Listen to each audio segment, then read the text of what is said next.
Now, obviously PPC, Google, a lot more business to consumer, right? Selling to mom and dads. But I'm seeing a whole other market here on the business to business. Yes.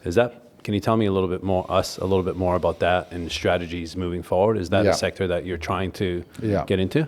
Yeah. So the next obvious one, tangential to Google PPC was, what about Facebook and socials? Still B2C, right, at that point. And I was never convinced about it because, it's not the same as somebody going camping toilet, bedside commodes. That's a very intentional search. I tried socials, with ads and just couldn't get them working with an agency.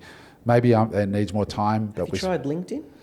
Haven't tried LinkedIn yet. I reckon LinkedIn is probably the most underrated social platform at the moment for B2B. For B2B. Yep. Definitely. Yeah.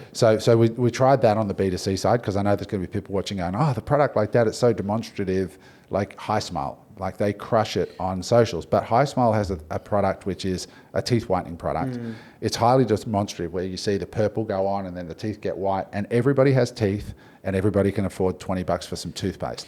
That's the problem with Facebook. The funnel starts so wide. That's right. Whereas camping toilets, not so much. And we got some really clever videos, on social. That's when you can have that switch up. We spoke about that on a previous pod for what we were doing as well. When you go from, because you're running an e-com play. Right. If you turn it to a lead gen play, then a whole different story, which is for another time, but which would work quite well. Yeah. I mean, I think I want to get to your question. I haven't forgotten it, but one thing that I've always held in my mind is I am at a point in my life where I want this business to be built around me, right, and my needs initially. So there's lots of things I could probably do. For example, Amazon, right?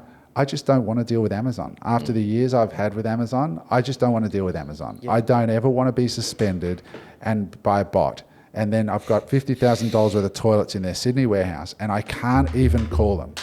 And I've got to wait for them in their good time to respond while they charge me storage fees, and while they charge me, all these fees, and they won't even pick up the phone, right? And so I'm like, fuck Amazon, right? Like I'm not going back there.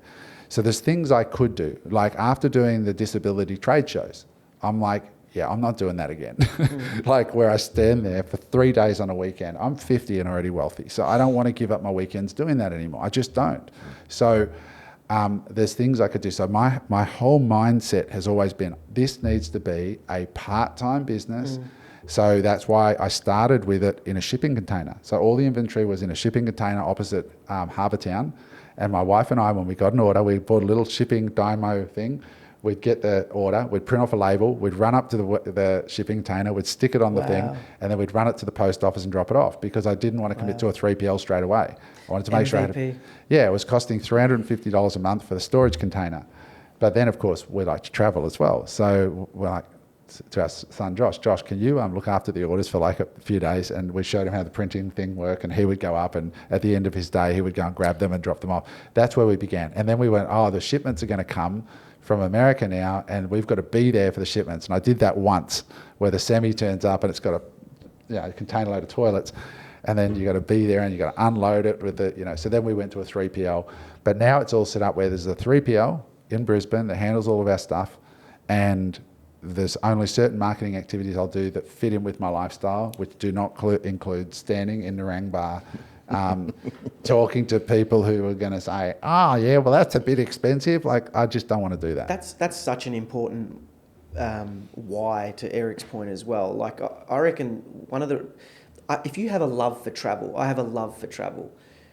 And if you start a new business and you're glued to that physical business day in, day out, and you're not getting to do that thing that you're so passionate about, there's going to be an inner conflict. Yeah. And I feel like, looking back now, part of the reason that I might have failed in a lot of businesses is because there was an inner conflict. I thought that it was giving me freedom, but it was taking it.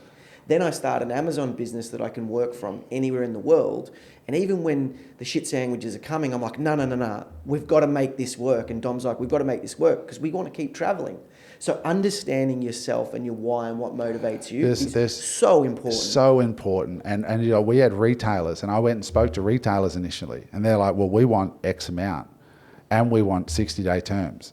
And I was like, at first you're like, oh yeah, we're going to be sold in like BCF and Anaconda. And I've spoken to those guys, right? And I'm like, but my margin's going to be like 15%, and I'm going to have all this inventory and wait for payment and chase payment. And I was like, I'm 50. Do I want to do this shit at this point in my life? Do I want to allocate the capital? And I'm like, no, fuck it. I'm not going to. It's not going to be as big a business, but it's going to be a business that I want to own. That's awesome.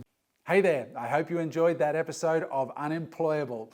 If you want to watch another clip, click here, or if you want to see the full episode, click here. Bye for now.